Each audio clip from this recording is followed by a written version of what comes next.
Good morning అమ్మా. So previous క్లాస్లో మనం ఎన్కాప్సులేషన్ గురించి చూసుకున్నాం కదా.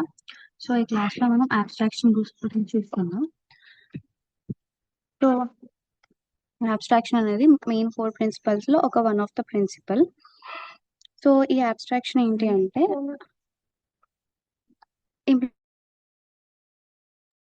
ఇంప్లిమెంటేషన్స్ని హైడ్ చేయడం అనమాట. అంటే ఒక వర్క్ చేస్తున్నప్పుడు వాటికి సంబంధించినటువంటి డీటెయిల్స్ని హైడ్ చేసేదాన్ని అబ్స్ట్రాక్షన్ అని అంటాం. అంటే ఓన్లీ అవసరమైన ఫీచర్స్ని, అంటే ఒక ఆబ్జెక్ట్కి సంబంధించినటువంటి అవసరమైన ఫీచర్స్ని మాత్రమే యూజర్కి చూపించేదాన్ని మనం అబ్స్ట్రాక్షన్ అంటాం. ఇంకా సింపుల్గా చెప్పాలి అంటే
సో అబ్స్ట్రాక్షన్ అనేది ఇలా ఉంటుందమ్మా. సో అంటే ఒక ఇంప్లిమెంటేషన్ ఆర్ వర్క్ జరుగుతున్న డీటెయిల్స్ అన్నిటిని హైడ్ చేసేదాన్ని మనం అబ్స్ట్రాక్షన్ అంటాం.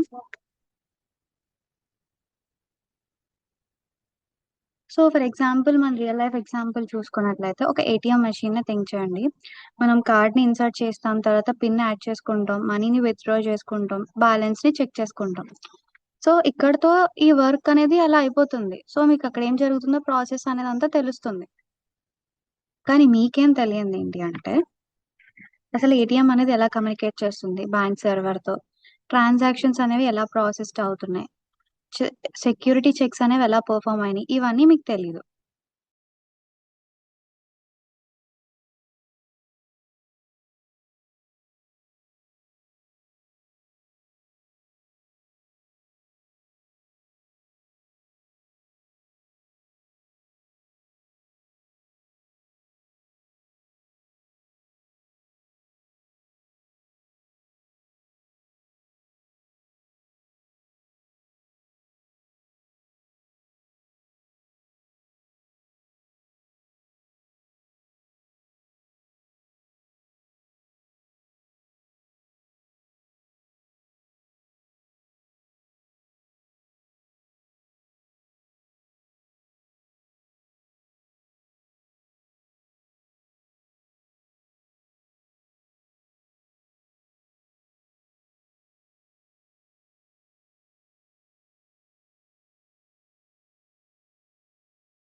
సో, ఏటీఎం అనేది కాంప్లెక్స్ ఇంప్లిమెంటేషన్‌ని హైడ్ చేస్తుందనమాట. అలానే నెసెసరీ ఫంక్షనాలిటీస్‌ని అవాయిడ్ చేస్తుంది.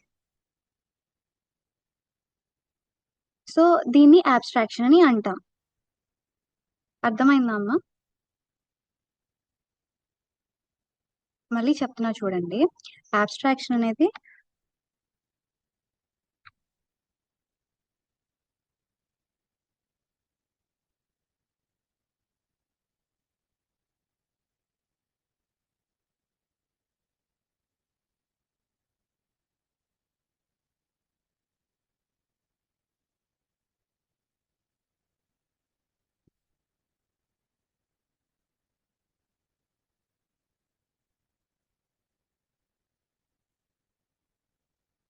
సో, ఇక్కడ చూడండి.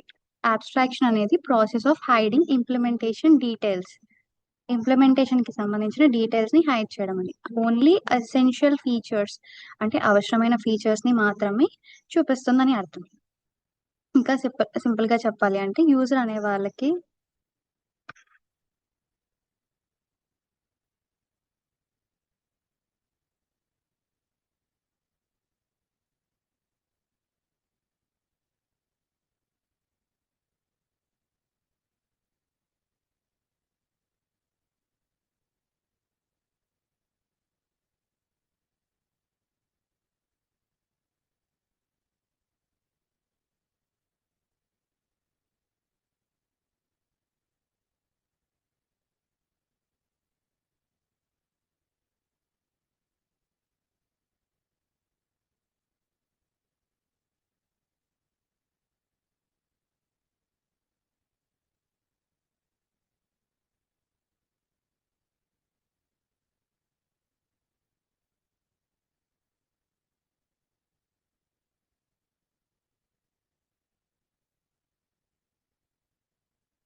సో, యూజర్ అనే వాళ్ళకి ఆబ్జెక్ట్ ఏం చేస్తుంది అనేది తెలుస్తుంది కానీ ఆహ్, ఎలా చేస్తుంది అంటే ఎలా చేస్తుందనేది మీకు తెలీదనమాట. ఫర్ ఎగ్జాంపుల్ మీరు ఒక రెస్టారెంట్‌కే వెళ్ళినా లేకపోతే లేకపోతే మీరు లైక్ కొన్ని థింగ్స్ ఉంటాయి కదా! ఫర్ ఎగ్జాంపుల్ మీరొక కార్‌ని చూసుకున్నారనుకోండి. కార్‌ని చూసుకున్నప్పుడు ఏమవుతుంది, ఆ కార్‌లో అది ఎలా వర్క్ అవుతుందని తెలుస్తుంది కానీ అంటే లైక్ వర్క్ చేస్తుందని తెలుస్తుంది కానీ, ఎలా బ్యాక్‌గ్రౌండ్‌లో ఆ ఇంజిన్ లైక్ ఆ బ్యాక్‌గ్రౌండ్‌లో ఉన్నటువంటి ఇంజిన్స్ కానీ, లేకపోతే అవన్నీ కూడా ఎలా వర్క్ అవుతున్నాయనేది మీకు తెలీదు.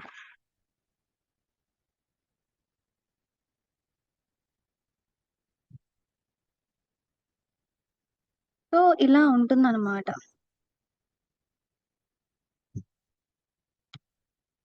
అంటే ఒక బ్యాక్‌గ్రౌండ్‌లో ఎలాంటి వర్క్ జరుగుతుందనేది మీకు తెలీదు. కానీ వర్క్ అనేది జరుగుతుంది. వర్క్ జరుగుతుందన్న విషయం మీకు తెలుసు. ఓకేనమ్మా? సో, దీన్ని మనం అబ్స్ట్రాక్షన్ అని అంటాం.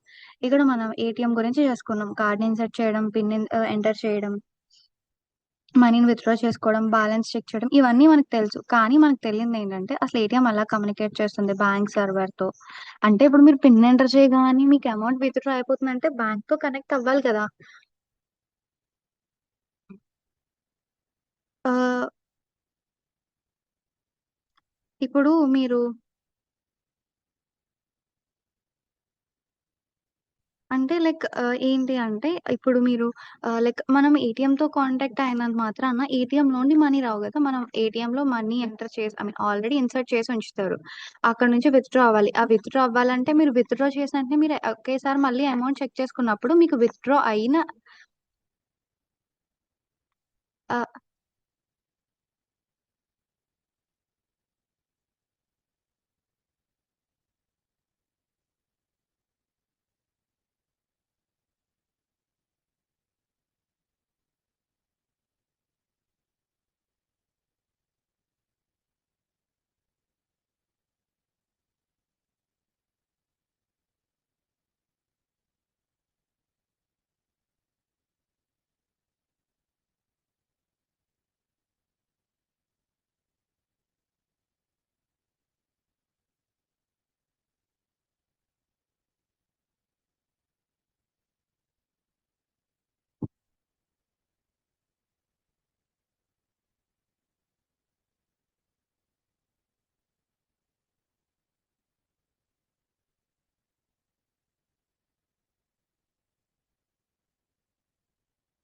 సో ఇక్కడ ఏమవుతుంది మనం మనీ విత్‌డ్రా చేసుకోగానే బ్యాంక్‌కి అప్డేట్ వెళ్ళిపోతది.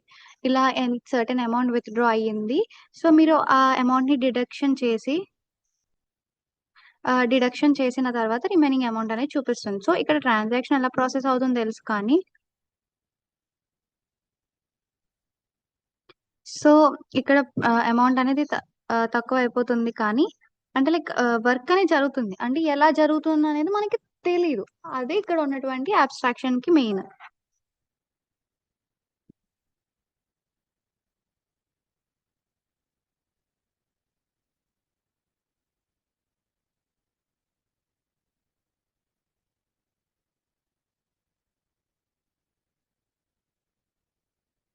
అలానే అసలు సెక్యూరిటీ చెక్స్ ఎలా పెర్ఫార్మ్ అవుతాయనేది కూడా. సో, ఐఐటీఎం అనేది కాంప్లెక్స్ ఇంప్లిమెంటేషన్‌ని హైడ్ చేసి ఓన్లీ అవసరమైన వాటిని మాత్రమే చూపిస్తుందనమాట. దీన్నే అబ్స్ట్రాక్షన్ అని అంటాం. ఓకేనా అమ్మ? అసలు మనకి అబ్స్ట్రాక్షన్ అనేది ఎందుకు కావాలి అంటే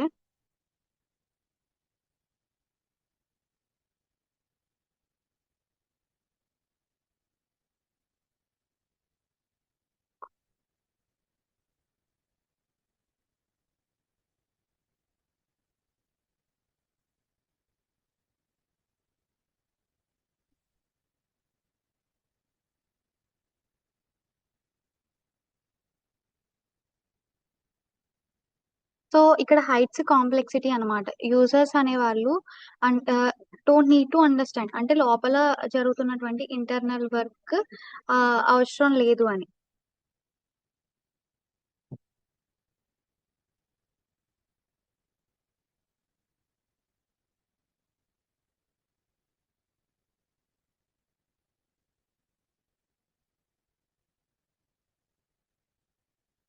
సో, ఇంప్రూవ్ సెక్యూరిటీ.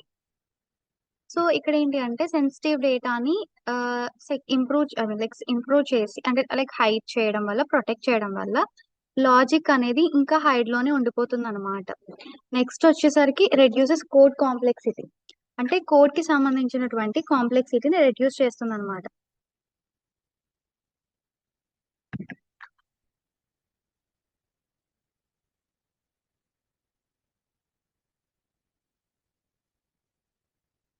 సో, అంటే ప్రోగ్రామర్స్ అనేవాళ్ళు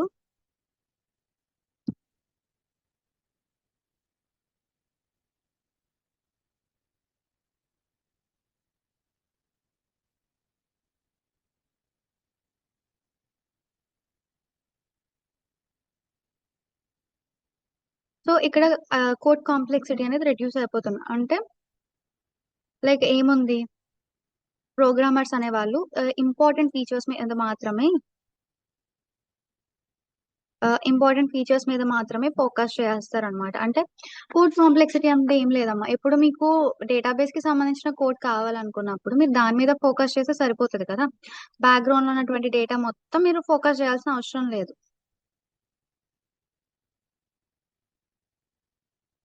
సో, ఇలా అనమాట. అలానే మెయింటైనబిలిటీని ఎన్హాన్స్ చేస్తుందనమాట. అంటే ఇంటర్నల్‌గా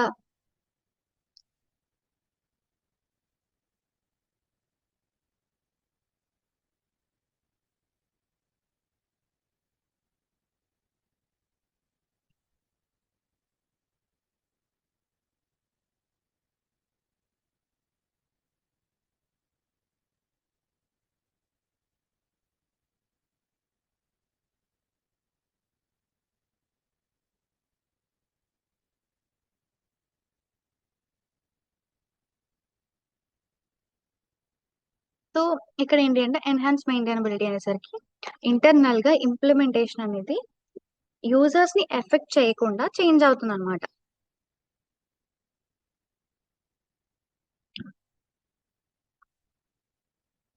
సో, ఈ మెయింటైనబిలిటీలో ఇంప్లిమెంటేషన్ అనేది యూజర్స్‌ని ఎఫెక్ట్ చేయకుండా చేంజ్ అవుతుంది. అలానే రీయూజబిలిటీ. అబ్స్ట్రాక్ట్ అనేది మల్టిపుల్ టైమ్స్ రీయూజ్ చేయగలుగుతాం విత్ సబ్ క్లాసెస్. ఓకేనా? ఇక్కడ మీకు ప్రోగ్రామ్స్ చూడండి. Example without abstraction, with abstraction ఇచ్చాను మీకు. సో, ఫస్ట్ వన్ వచ్చేసరికి వితౌట్ అబ్స్ట్రాక్షన్. ఇక్కడ ఎన్ని సార్లు మీరు చేశారు చూడండి. క్లాస్ కార్ ఇచ్చుకున్నారు, డిఫైన్ స్టార్ట్ ఇంజిన్ చేశారు, తర్వాత ఫ్యూయల్ చేశారు, బ్యాటరీ స్టార్టింగ్, ఇంజిన్ స్టార్ట్. ఇప్పుడు అవుట్పుట్ యూజర్స్ అనే వాళ్ళు ప్రతి డీటెయిల్స్ చూసుకుంటారు అనమాట. అంటే మీరు ఇది ఇంటర్నల్ అయితే ఇది యూజర్ సైడ్ అన్నమాట. సో ఇది మొత్తం కూడా మీరు చూస్తారు, అంతా చెక్ చేస్తారు అని అర్థం. అదే విత్ అబ్స్ట్రాక్షన్ అనుకోండి, class car define start self print car started, output ఏంటి కార్ స్టార్ట్ అయిపోయింది. సో ఇక్కడ ఏం జరుగుతుంది అనేది, లోపల ఏం జరుగుతుంది అనేది మొత్తం తెలీదు. అర్థమైందా? ఇలా. ఇంకా ఏంటి అంటే, అసలు పైథాన్ లో అబ్స్ట్రాక్షన్ అనేది ఎలాగా అంటే, అబ్స్ట్రాక్షన్ అనేది ఏంటి అంటే బేస్ క్లాస్ అన్నమాట. ఇది ఎలా ఏం చేస్తుంది అంటే అబ్స్ట్రాక్ట్ క్లాసెస్ ని, అబ్స్ట్రాక్ట్ క్లాస్ అంటే ఏం లేదమ్మా, అది ఒక క్లాస్, అది డైరెక్ట్ గా ఇన్స్టాంట్ అవ్వలేదు, అది బ్లూ ప్రింట్ లాగా అదర్ క్లాసెస్ కి యాక్ట్ అవుతుంది అనమాట.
సో ఇక్కడ నెక్స్ట్ టాపిక్ చూసుకుంటే మీకు ఇది అబ్స్ట్రాక్షన్ అయింది కదా.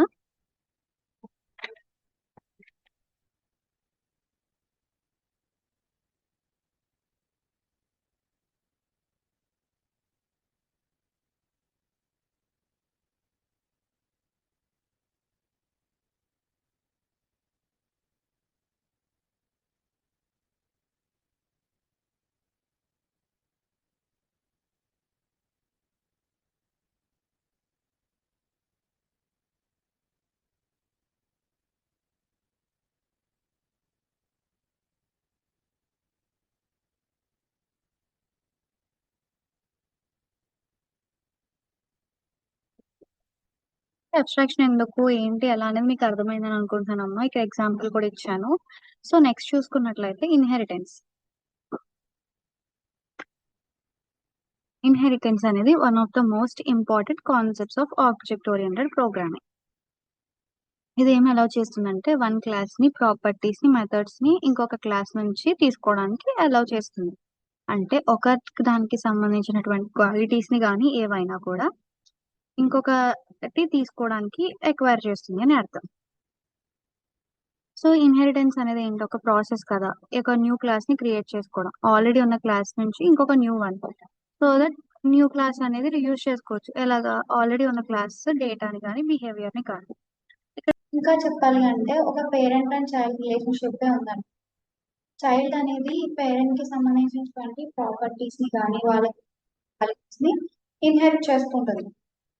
అలానే పేరెంట్స్ నుంచే కాకుండా చైల్డ్ కి కూడా కొన్ని న్యూ క్వాలిటీస్ అనేవి, వాళ్ళ సొంత క్వాలిటీస్ అనేవి ఉంటాయి. దాన్ని చైల్డ్ అండ్ పేరెంట్ అది సిమిలర్ గానే ఈ ప్రోగ్రామింగ్స్ ఏంటంటే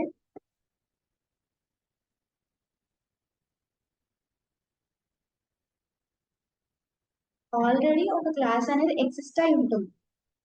సో ఇక్కడ ఆల్రెడీ ఒక క్లాస్ అనేది ఎగ్జిస్ట్ అయి ఉన్నప్పుడు పేరెంట్ బేస్ సూపర్ క్లాసెస్ అనేవి ఉంటాయి. సో ఇక్కడ ఏంటి అంటే ప్రోగ్రామింగ్ లో కూడా ఒక క్లాస్ ఉన్నప్పుడు అది base or parent super class అని అంటాం. దాని నుంచి ఒక న్యూ క్లాస్ అనేది వస్తుంది, దాన్ని child derive or sub classes అని అంటాం. అర్థమైందమ్మా. ఒక చైల్డ్ కి ప్రాపర్టీస్ అనే పేరెంట్స్ నుంచి వస్తే అలానే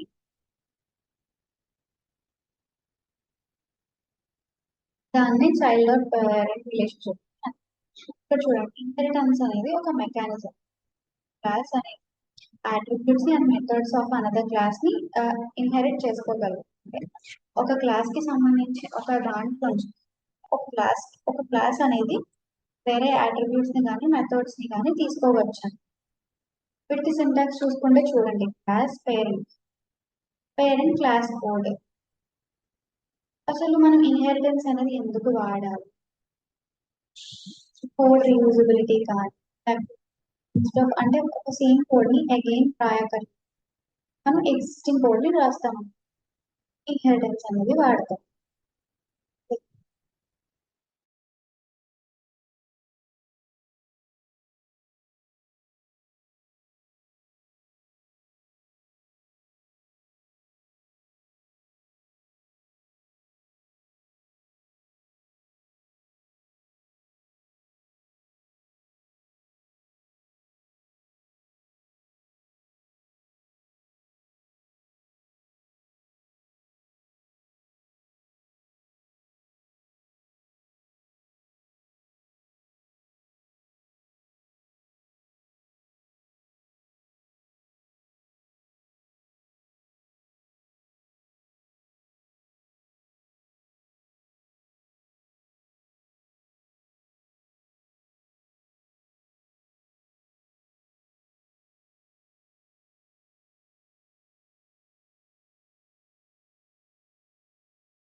సో ఇక్కడ ఇన్హెరిటెన్స్ అనేది ఎందుకు వాడతాం రీయూజబిలిటీ అంటే సేమ్ కోడ్ ని మళ్ళీ మళ్ళీ రాయకుండా మనం ఆ కోడ్ ని ఎగ్జిస్టింగ్ కోడ్ ని రీయూజ్ చేయొచ్చు దానికోసం. అలానే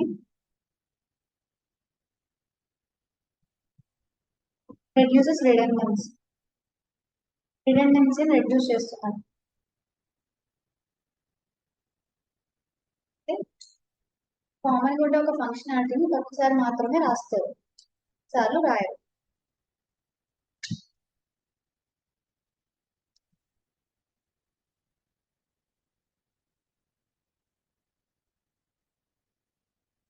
ఈజీ మెయింటెనెన్స్ చేంజెస్ అనేవి పేరెంట్ క్లాస్ లో ఆటోమేటిక్ గా చైల్డ్ క్లాస్ ని కూడా ఎఫెక్ట్ చేస్తాయి. అంటే మళ్ళీ మీరు పేరెంట్ క్లాస్ లో చేంజ్ అయ్యాక మళ్ళీ చైల్డ్ క్లాస్ లో మార్చడం అలాంటివి ఏమీ చేయక్కర్లేదు. బెటర్ ఆర్గనైజేషన్ క్లాసెస్ అనేవి లాజికల్లీ ఆర్గనైజ్డ్ అయిపోతాయి.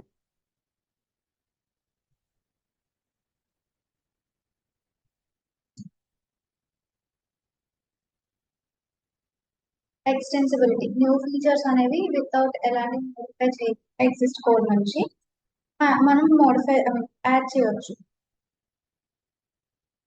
అర్థమైందమ్మా? సో ఇక్కడ చూడండి, కోడ్ రీయూజబిలిటీ అంటే మనం సేమ్ కోడ్ ని అగైన్ అండ్ అగైన్ రాయకుండా ఎగ్జిస్టింగ్ కోడ్ ని రాయొచ్చు. అలానే రెడ్యూసెస్ రిడెండెన్సీ అంటే కామన్ ఫంక్షనాలిటీ మాత్రం రిటర్న్ అవుతుంది. అలానే ఈజీ మెయింటెనెన్స్ పేరెంట్ లో చేంజెస్ జరిగాయి అనుకోండి చైల్డ్ లో కూడా ఆటోమేటిక్ గా ఎఫెక్ట్ అవుతుంది. బెటర్ గా ఆర్గనైజ్ చేయొచ్చు, క్లాసెస్ అనేవి లాజికల్లీ ఆర్గనైజ్డ్ అయిపోతుంది. ఎక్స్టెన్సిబిలిటీ న్యూ ఫీచర్స్ అనేవి ఎలాంటి మోడిఫైయింగ్ ఎగ్జిస్టింగ్ కోడ్ లేకుండా చేయొచ్చు. ఫర్ ఎగ్జాంపుల్ బేసిక్ ఎగ్జాంపుల్స్ చూసుకుంటే యానిమల్ ఉంది, each animal each food, class dog అవుతుంది, క్లాస్ ఈచ్ అవుట్పుట్ ఏమవుతుంది యానిమల్ ఈచ్ ఫుడ్ అని. అలా అంటే యానిమల్ అనేది పేరెంట్ క్లాస్ అవుతుంది, డాగ్ అనేది చైల్డ్ క్లాస్ అవుతుంది. డాగ్ ఇన్హెరిట్స్ ఏంటి ఈట్ మెథడ్ ని తీసుకుంటున్నాను, డాగ్ ఏమవుతుంది డాగ్ అనేది ఆబ్జెక్ట్ అవుతుంది, ఏం యాక్సెస్ చేసుకోగలరు ఈట్ ని యాక్సెస్ చేసుకోగలరు. అర్థమైందమ్మా? ఒకసారి కోడ్ అబ్జర్వ్ చేయండి.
సో ఇక్కడ మీకు అర్థమైంది కదమ్మా?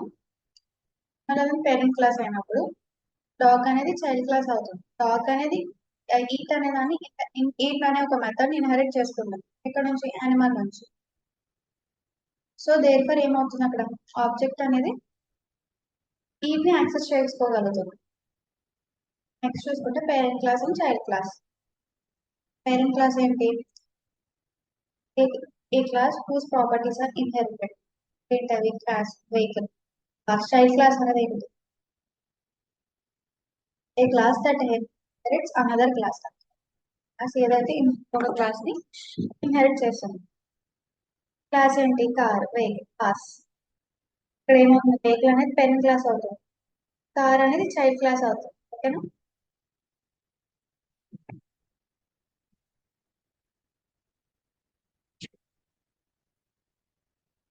సో ఇక్కడ ఏమవుతుంది? పేరెంట్ క్లాస్ నుంచి చైల్డ్ క్లాస్ ని తీస్తున్నాం అనుకో. సో వెహికల్ అనేసరికి వెహికల్, కార్, బైక్, బస్ అన్ని వెళ్తాయి. దాని నుండి ఒక ప్రాపర్టీ మెథడ్ ని తీస్తున్నాం, దాన్నే చైల్డ్ క్లాస్ అని అంటాం. సో ఇక్కడ చూసుకుంటే క్లాస్ అనేది ఒక పర్సన్ అయితే పేరెంట్ అవుతుంది. నేమ్ డిస్ప్లే చేస్తున్నాం, నేమ్ సెల్ఫ్. ఇక్కడ క్లాస్ అంటే చైల్డ్ ఏమవుతుంది? స్టూడెంట్ అవుతుంది. ఇక్కడ ఫస్ట్ నేమ్ అనేది పర్సన్ అనేది పేరెంట్, స్టూడెంట్ అనేది చైల్డ్ క్లాస్. సో స్టూడెంట్ ని డిస్ప్లే చేసినప్పుడు అవుట్పుట్ అనేది వస్తుంది. అర్థమైంది? చైల్డ్ క్లాస్ కి న్యూ మెథడ్స్, ఓన్ మెథడ్స్ అనేవి ఉంటాయి అని చెప్పాను కదా. సో ఇక్కడ చూడండి, క్లాస్ ఏమవుతుంది? యానిమల్ అవుతుంది. అది అక్కడ పేరెంట్ అవుతుంది. ఈట్, ఈటింగ్ వేస్తాము. తర్వాత డాగ్, డాగ్ అనేది చైల్డ్ అవుతుంది. డాగ్ ఏం చేస్తుంది? బార్కింగ్ ఇస్తుంది. So eat and BARC, eating and barking అని ఇస్తుంది. ఓకే. సో ఈ ఇన్హెరిటెన్స్ లో మెథడ్ రైడింగ్, ఓవర్లోడింగ్ ఉంటాయి.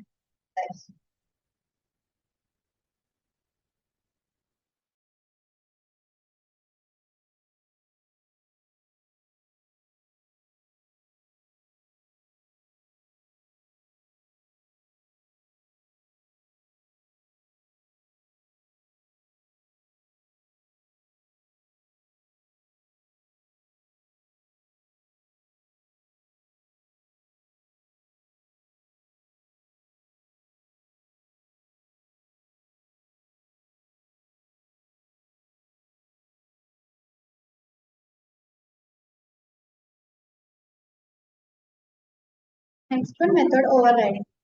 సో చైల్డ్ క్లాస్ అనేది పేరెంట్ క్లాస్ అనేది రీడిఫైన్ చేయగలదు.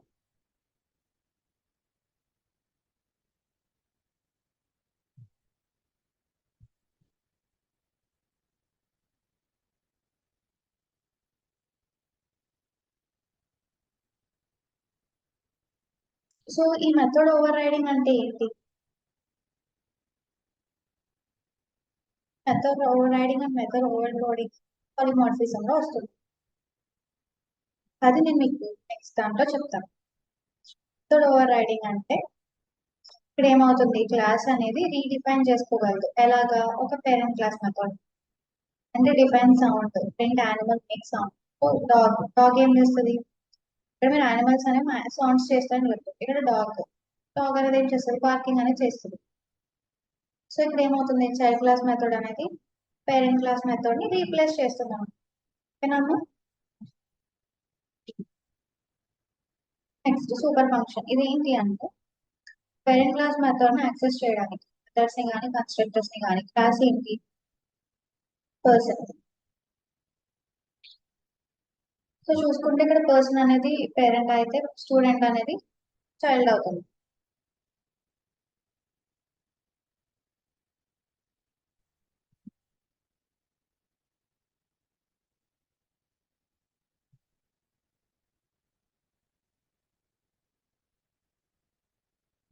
సో ఇక్కడ ఏమవుతుంది? స్టూడెంట్ అనేది నేమ్ ఇస్తాం, రోల్ నెంబర్ ఇస్తున్నాం. సో ఇక్కడ ఏమవుతుంది అంటే చైల్డ్ డిస్ప్లే అవుతుంది. డిస్ప్లే అయినప్పుడు నేమ్ అని వస్తుంది. ఇక్కడ టైప్స్ ఆఫ్ ఇన్హెరిటెన్సెస్ వచ్చింది. These are the main thing. దీంట్లో 5 టైప్స్ ఉంటాయి.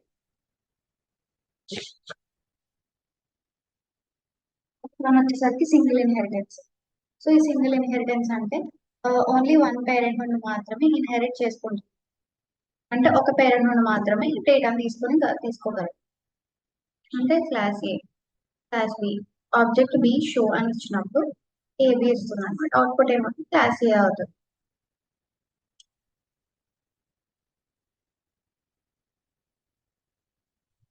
మల్టిపుల్ ఇన్హెరిటెన్స్ ఇది ఏంటి అంటే ఒక చైల్డ్ అనేది ఇన్హెరిట్ చేస్తుంది దేని నుండి, మల్టిపుల్ పేరెంట్స్ నుండి. ఒక child either father or mother నుండి అలా. ఫర్ ఎగ్జాంపుల్ ఎలా ఇచ్చారు అంటే క్లాస్ అనేది ఫాదర్ అయినప్పుడు define money self, like father అనే వాళ్ళకి మనీ అన్నమాట, మదర్ అనే వాళ్ళకి జ్యువెలరీ. సో ఈ రెండింటిని కూడా ఒక చైల్డ్ అనేది ఇన్హెరిట్ చేస్తుంది. అంటే ఇక్కడ ఏమవుతుంది,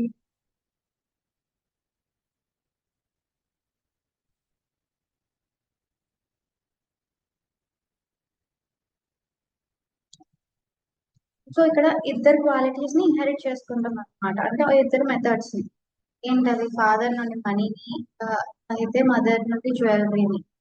సో ఇక్కడ ఫాదర్ అండ్ మదర్ రెండింటిని తీసుకుంటుంది అనమాట. సో ఇక్కడ క్లాస్ చైల్డ్ ఏమవుతుంది, ఫాదర్ అండ్ మదర్ అవుతుంది. So money and jewellery. ఇది multiple inheritance. Next multilevel inheritance.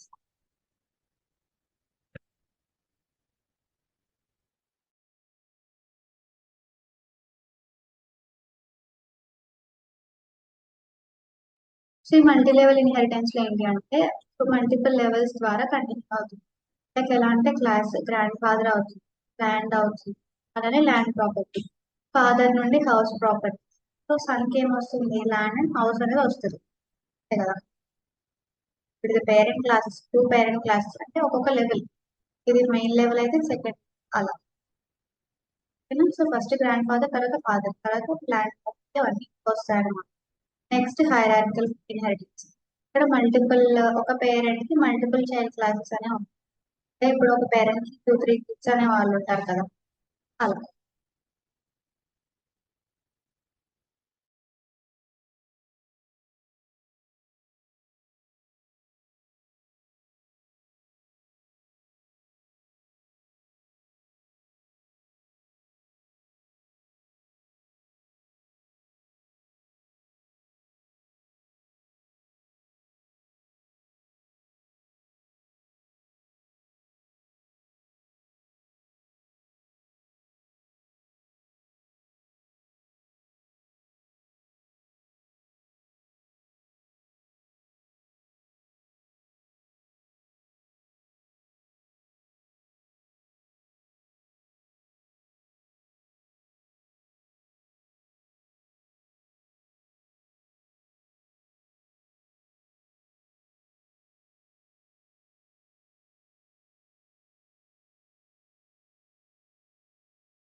So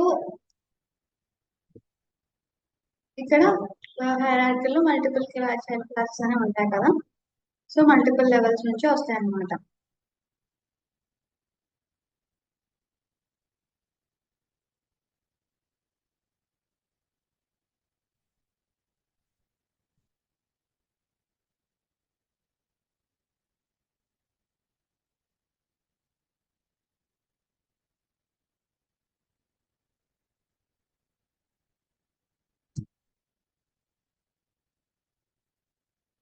ఒక చైల్డ్ కి, లైక్ ఒక పేరెంట్ కి మల్టిపుల్ చైల్డ్స్ ఉన్నాయి. సో మల్టిపుల్ టూ ప్రాపర్టీస్ అనేవి సపరేట్ అవుతాయి. నెక్స్ట్ వన్ వచ్చేసరికి హైబ్రిడ్ ఇన్హెరిటెన్స్. ఇది combination of two or more inheritance types అన్నమాట. అంటే టూ ఆర్ మోర్ ఇన్హెరిటెన్సెస్ అనేవి మిక్స్ అవుతాయి. అంటే క్లాస్ ఏ, బి, సి అలా. ఓకేనా అమ్మ? సో ఇక్కడ మీకు డయాగ్రామ్ అర్థం.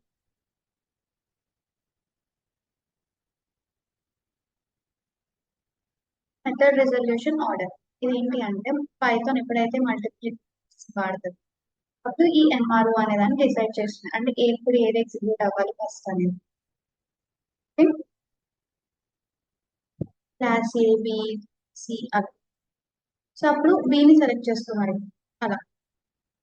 అడ్వాంటేజెస్ చూసుకుంటే కోడ్ రీయూజబిలిటీ, అంటే ఎగ్జిస్టింగ్ కోడ్ యూజ్ చేయడం, టెస్ట్ డెవలప్, ఈజీ మోడిఫికేషన్. ఇప్పుడు నాకు యూజెస్ చెప్పినప్పుడు చెప్పా. బెటర్ స్ట్రక్చర్ ఉంటుంది, ఎక్స్టెన్సిబిలిటీ ఉంటుంది. అలానే డిసడ్వాంటేజెస్ చూసుకుంటే టైట్ కప్లింగ్ అని, ఫ్లెక్సిటీ కానీ, అన్వాంటెడ్ ఫీచర్స్, చైల్డ్ అనేది అన్ని కూడా పేరెంట్స్ నుంచి అవసరం మేకప్ తీసుకోవడం ఇవన్నీ. So this is all about abstraction and inheritance అమ్మ. నెక్స్ట్ క్లాస్ లో మీకు పాలిమార్ఫిజం గురించి. This is all about for next class. Thank you.